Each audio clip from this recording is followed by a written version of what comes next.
अस्सलाम वालेकुम, welcome back to all beginner. आज की वीडियो में हम तीसरा पार्ट शुरू करने वाले हैं फास्ट बुल का। चार्ट की सेटिंग को हम देख रहे हैं, टूल्स को यूज़ करना देख रहे हैं, उनकी तरीकाकार को समझ रहे हैं। इससे पहले मैं आपको बता दूं कि हम 2 पार्ट वीडियोस के डाल चुके हैं जिसमें टूल को समझाना शुरू किया हुआ है। पार्ट 1 और पार्ट 2 आप यहाँ पे यूट्यूब पर भी देख सकते हैं और फेसबुक पर भी जाकर आप देख सकते हैं। ठीक है, तो चलो शुरू करते हैं बिना किसी देरी के। कसर काम आता है। मार्केट को देख रहे हैं तो आप इससे अंदाज़ा लगा सकते हैं कि मार्केट किस जगह पे खड़ी है। देखिए यहाँ पर आपको निशान के साथ ब्लैक कलर में आपको मार्केट की प्राइस को देख सकते हैं आसानी से, और पॉइंट कर सकते हैं मार्केट की प्राइस को, और सपोर्ट एंड रेजिस्टेंस को भी आसानी से भाप सकते हैं। जैसे यहाँ पर एक रेजिस्टेंस बन रहा है, यहाँ पर सपोर्ट बन रहा है, तो मैं अगर इसे यहाँ पर खड़ा करूँगा तो मुझे आसानी से ये समझ में आ रहा है। इससे आप चार्ट को आगे और पीछे कर सकते हैं। डॉट का भी यही काम है, विजिबिलिटी का थोड़ा सा फर्क पड़ता है। नेक्स्ट आता है जी एरो। तो एरो भी यही काम कर रहा होता है, बस शेप का थोड़ा मुख्तलिफ होता है। प्राइस तो दिखा रहा होता है लेकिन इसमें हमें सपोर्ट एंड रेजिस्टेंस को माप नहीं सकते। इससे कसर में और दूसरे डॉट में लाइनें आ रही थी 2 टाइप की, वो वाली हमें यहाँ पे देखने को नहीं मिलती। इन टूल्स के साथ आप डेट भी देख सकते हैं और महीना भी देख सकते हैं और टाइम भी देख सकते हैं और साल भी देख सकते हैं। इरेजर ये काम करता है, लाइक आपने कुछ भी ड्रॉ किया यहाँ पर, यहाँ से डिलीट करोगे, एक तो ये तरीकाकार है। दूसरा ये है कि आप यहाँ पे इरेजर को सिलेक्ट कर लो और इसके ऊपर आके इसे क्लिक कर दो। जैसे इसके ऊपर आके क्लिक करोगे तो ये ऑटोमेटिकली इसे इरेज कर देगा और ये आपके चार्ट से हट जाएगा। ये हॉरिजॉन्टल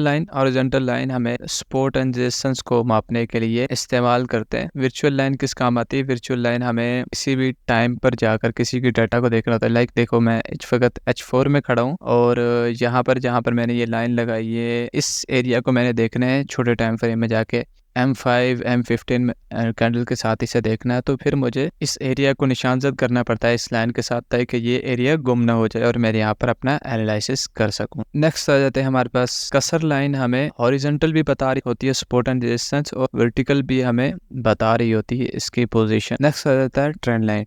अब ट्रेंड लाइन किस काम आती है? यहाँ पर मैं हॉरिजॉन्टल और वर्टिकल लाइन को नहीं लगा सकता, इसलिए यहाँ पर मैं ट्रेंड लाइन को ही लगा सकता हूँ। ट्रेंड लाइन बेसिकली हमें बताती है कि मार्केट कौन सा स्ट्रक्चर बना रही है और हमें इससे एरियाज को माप सकते हैं। कोई भी टूल आप यहाँ से लेते हैं, उसके साथ जब इस टूल पर आप क्लिक करते हैं तो यहाँ पे एक बॉक्स ओपन होता है। ये वाला ऑप्शन जो है ना, डॉट से कुछ, इसको पकड़कर आप ड्रैग एंड ड्रॉप कर सकते हो इसे कहीं भी। और सेकंड आता है हमारे पास ये स्टाइल सेव टेम्पलेट। आप इसे अपने तरीके से भी सेव कर सकते हैं, लाइक इसमें छोटा मोटा करके, रंग चेंज करके, या इसे ब्रीक करके, इस तरीके से आप इसे कुछ भी नाम देकर सेव कर सकते हैं। डिफॉल्ट पर भी इसे कर सकते हैं। लाइक देखो, जैसे यहाँ पर मैं इसका कलर कर देता हूँ, रेड कर दिया। अब अगर मैं इसे अप्लाई डिफॉल्ट करूंगा तो ये खुद ही जो इस डिफॉल्ट सेटिंग होगी उस पर रिवर्स हो जाएगा। सेकंड, यहाँ हम इसके कलर चेंज कर सकते हैं, जो भी कलर रखना चाहते हैं, और यहाँ पर हम इसकी मोटाई देख सकते हैं, इतनी मोटाई हमें रखनी है। सही, यहाँ पर आ जाते ही इसका स्टाइल के इस लाइन को हमने किस स्टाइल में रखना है, डॉट के साथ रखना है, लाइन के साथ रखना है, पॉइंट है वो तीर की तरह दिखना चाहिए या गोल दिखना चाहिए। आगे आती है हमारे पास सेटिंग जो हम बाद में देखते हैं। यहाँ से आप डुप्लीकेट भी कर सकते हैं। यहाँ पर जैसे ही क्लिक करेंगे तो एक और बन के सामने हमारे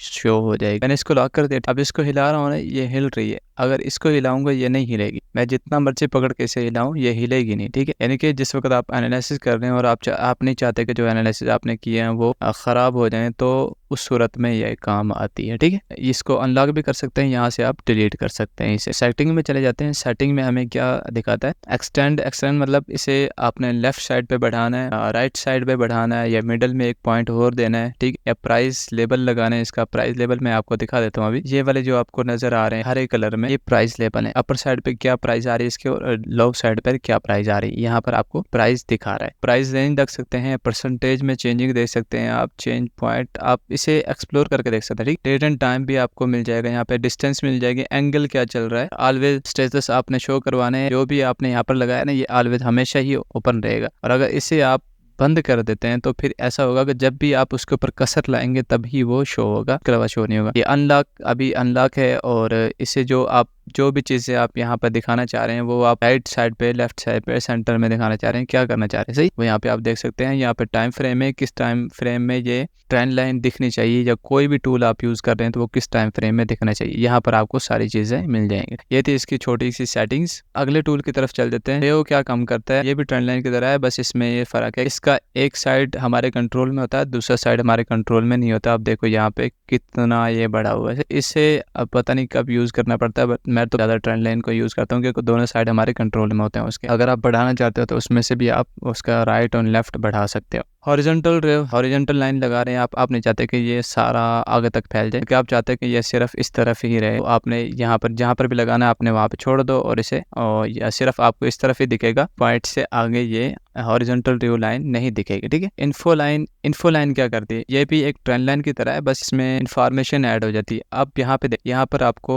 हाइट इसका बता रहा है कि कितना हाइट है, कितना फीसद ये नीचे गया है या अप गया है, ऊपर आपको पिप भी बता रहा है, ठीक है। उसके साथ साथ आपको यहाँ पर कैंडल देखो तो कितनी कैंडल्स हैं और कितना टाइम में ये कैंडल्स ने मूव किया है, डिस्टेंस भी आपको बता रहा है। यहाँ पर डिस्टेंस आपको दिख रहा होगा और टाइम और कैंडल्स भी बता रहा है और कितना डिग्री इसने मूव किया है, अप साइड पे या डाउन साइड। -48 डिग्री यहाँ पे डाउन है, तो ये सारी चीज़ें इसके दिखा रहा है। बहुत अच्छी चीज़ है, आप इसे इस्तेमाल कर सकते हैं। एक्सटेंड लाइन में ये होगा कि इसके दोनों तरफ ही लाइन एक्सटेंड होगा। अब सिर्फ आप इसे ऐसे ही मूव कर सकते हैं या इसके इस पॉइंट से मूव कर सकते हैं बस, और आप नहीं कर सकते इसके लिए कुछ भी। और इसके अलावा ट्रेंड आप देखना चाहते हैं कि किस एंगल में चल रहा है, तो यहाँ पे आप देख लीजिएगा, यहाँ से आपने डाउन तक लगाना है, ट्रेंड बता देगा कि ये -53 डिग्री ये ट्रेंड डाउन चल रहा है। ये चैनल आगे इस मूव पे लगाया और आप इस मूव पे लगाया और इसे आप अप साइड पे एक्सटेंड कर दें।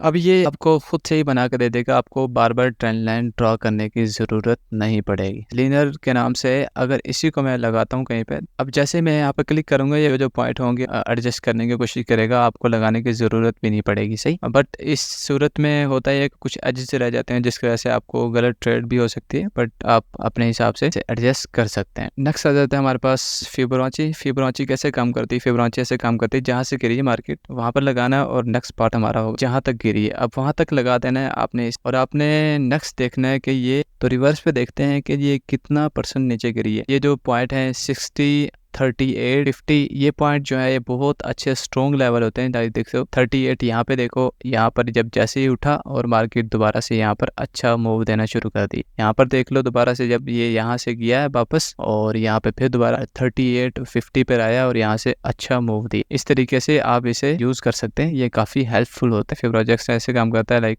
इस मैंने यहाँ पे लगाया और यहाँ पर लगा के इसे मैं खुद से ही अपने हाथ से पकड़ के इसे इस्तेमाल कर सकता हूँ। मैं खुद से ही देख सकता हूँ कहीं पर भी इसे एडजस्ट करके, मुझे बाय डिफ़ॉल्ट एडजस्ट करने की ज़रूरत नहीं पड़ेगी, सही। फिबोनाची टाइम जोन जैसे लगाएंगे तो ये टाइम जोन का हमें बता रहेगा टाइम के हिसाब से क्या मूवमेंट आई है, कितने टाइम में कितनी मूवमेंट आई है। ये घंटों के हिसाब से और मिनट के हिसाब से आपको या डे के हिसाब से भी आपको बता रहा होता है, ठीक है। फिबोनाची चैनल आ जाता है। फिबोनाची चैनल में क्या है जी, ये ऐसे और यहाँ पे ऐसे चैनल में कितनी मूवमेंट आई है, कहाँ तक चैनल मूव कर चुका है, ये सब चीज़ें हमें ये बता रहा होता है। आई थिंक मुझे नहीं आइडिया है किस लिए इस्तेमाल होता है, बट मैंने तो कभी किया नहीं है ये, इसे इस्तेमाल कर सकते हैं। फिबोनाची की बहुत सारी किस्में, ये सब चीज़ आप एक्सप्लोर कर सकते हो। अगले जो पार्ट्स हैं उन्हें सबको एक्सप्लोर करेंगे आने वाली वीडियोज़ में। इसकी वीडियो को यहीं पे ख़त्म करते हैं, मिलते हैं चलो नेक्स्ट वीडियो में। ओके, अल्लाह हाफिज़।